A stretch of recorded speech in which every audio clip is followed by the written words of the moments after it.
कुछ भी नहीं आया।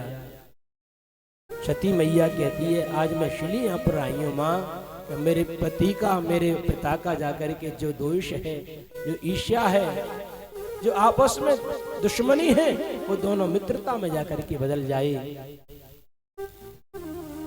प्रसूति माँ ने बेटी को अपने गले से जाके लगा लिया है, बहुत रोई है।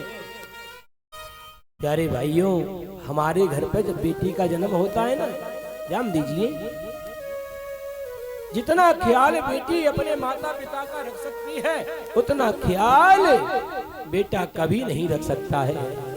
आप बाजार से आओगे, खेत में काम करके आओगे, बाहर घूम करके आओगे, तो बेटा तो एक बार को उल्टा सीधा बोलेगा, इधर उधर भाग जाएगा, पर बेटी हाथ में लोटा लेके जल का लेके, पिताजी पहले पानी पीजिए बेटो, और भोजन की थाली पहले बेटी अपने पिता को भोजन कराएगी, बाबूजी पहले भोजन कीजिए। पर लेकिन प्यारे भगवत प्रेमी, बेटी बड़ी हो जाती है, पढ़ाते हैं, लिखाते हैं, बड़ा करते हैं, बेटी को लालन पालन पोषण करते हैं, और हर बाप अपनी ताकत से ज्यादा बेटी को दहेज देने के लिए ताकत रखता है। कोई वस्तु मेरी बेटी के जीवन में कमी नहीं आ जाए, सामान की, अपने पास पैसा नहीं होता है, दोस्तों से रिश्तेदारों से पैसा लेता है, और हर सामान की व्यवस्था अपनी बेटी के विवाह के लिए तैयारी करता है।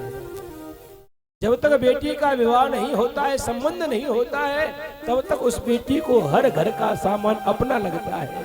ये घर मेरा है, ये गाड़ी मेरी है, ये परिवार मेरा है। और जिस दिन से संबंध हो जाता है, उस दिन से बेटी को हर वस्तु पराई लगने लगती है।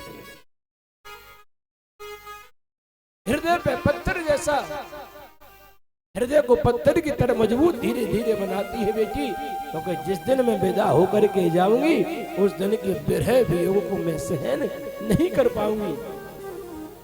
प्यारे भाइयों,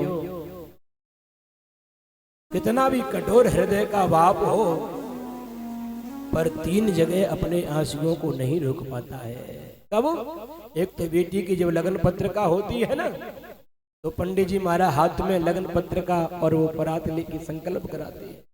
बेटी बगल में बैठी आंखों में आंसू भर लेती है, और बेटी की आंखों के आंसुओं को देख करके हर बाप भी रो पड़ता है, अपने आंसुओं को रोक नहीं पाता है।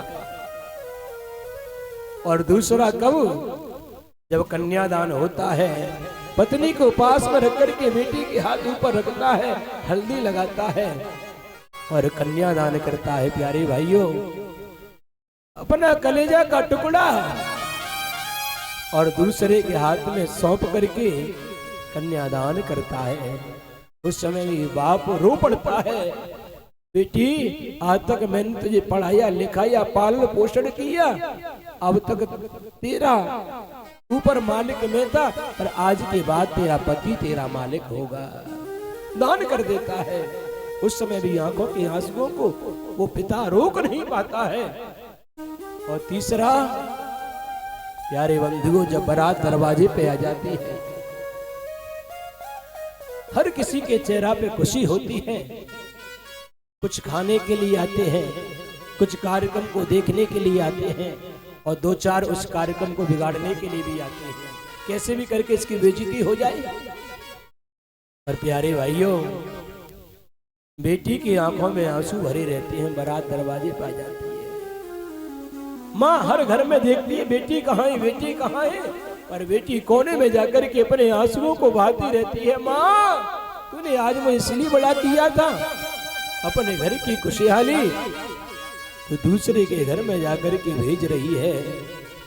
माँ समझ आती है बेटी तेरी माँ भी तेरे नाना के घर से तेरे पिता विदा करके लेकर के आए थे।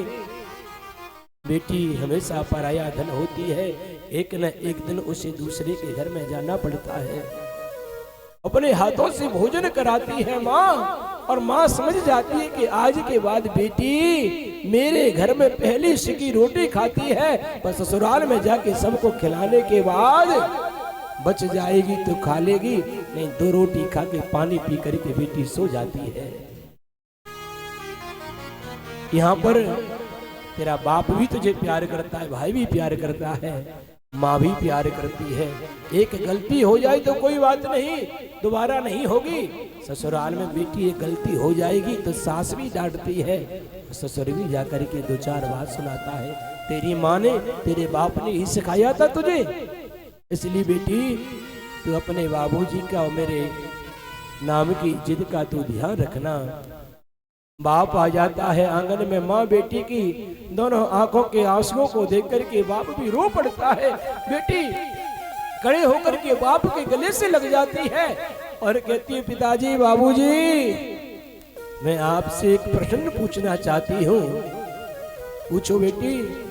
तुम्हारे घर के आंगन में ये पौधा खड़ा हुआ कितने साल हो गए? पिता ने कहा, बेटी 20 साल हो गई पौधा को। बोले, इस पौधा को उखाड़ो और दूसरे के घर में जाकर के लगा दो। नहीं लग पाएगा बेटी। तो तुम्हारे ये आंगन की ये गुड़िया, आंगन का ये भाग 20 साल का पौधा मुझे अपने घर से उखाड़ करके दूसरे घर के जाके आप कैसे लगा सकते हो? पिता ने बेटी को समझाया है, बेटी तू चिंता मत कर, ससुराल पहुंचने के बाद तेरे जीवन में कोई संकट, कोई परेशानी नहीं आने दूंगा। विदा का समय आता है। प्यारे बंधुओं, सब लोग आंखों में आंसू भर के और बेटी को विदा करते हैं। बेटी का भाई अपने कंधे पे दोनों हाथों से रख करके बहन को गाड़ी में बिठाता है, और लेकिन बाप आंगन के खंभे को पकड़ करके और रोता है, क्योंकि बेटी की विदाई को बाप सहन नहीं कर पाता है। प्यारे बंधुओं, जब बेटी रास्ते में चारों तरफ जैसे जंगल में आग लग जाती है, हिरनी चारों तरफ अपने बचने का प्रयास करती है, ऐसे टकटकी लगा करके अपने बाप को, अपने बाबूजी को बेटी खोजती है।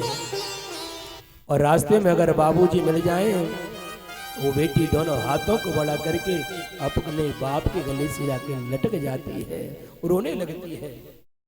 प्यारे बंधुओं, विदा होकर के जब बेटी ससुराल को जाती है, तो वैसे तो हर बाप अपने बेटी को अपनी ताकत से ज्यादा धन देता है, लेकिन किसी का समय बाप का पहले ही बीच में पूरा हो जाता है, बेटी की विदा नहीं कर पाता है, और बेटी को आश्वासन देता है, बेटी तू चिंता मत करना, तेरे विवाह में बहुत दहेज दूंगा, अच्छे घर में संबंध करूंगा, 4 पहिया की गाड़ी दूंगा। और उन अरमानों को लेके बाप मर जाता है, भगवान को प्यारा हो जाता है, और आंगन में उसके बाप की फोटो टंग जाती है। तो बेटी विदा होके जाती है, तो उस फोटो की तरफ देख करके रोती है, बाबूजी आपने अरमान किया था, गाड़ी दूंगा, ये दूंगा, वो दूंगा, पर लेकिन बेटी को विदा होने से पहले आप विदा होकर के प्रभु को प्यारे हो गए। तो फोटो से आवाज आती है, बेटी मेरा शरीर तुझे दिखाई नहीं पड़ रहा है, पर मेरी आत्मा तुझे दोनों हाथों से आशीर्वाद प्रदान कर रही है। प्यारे भाइयों, तो विदा के समय भी हर बाप अपने आंखों के आंसुओं को नहीं रोक पाता है। ऐसा माँ और बेटी का संबंध होता है, पर लेकिन बड़ा सुंदर सा भाव है। आजकल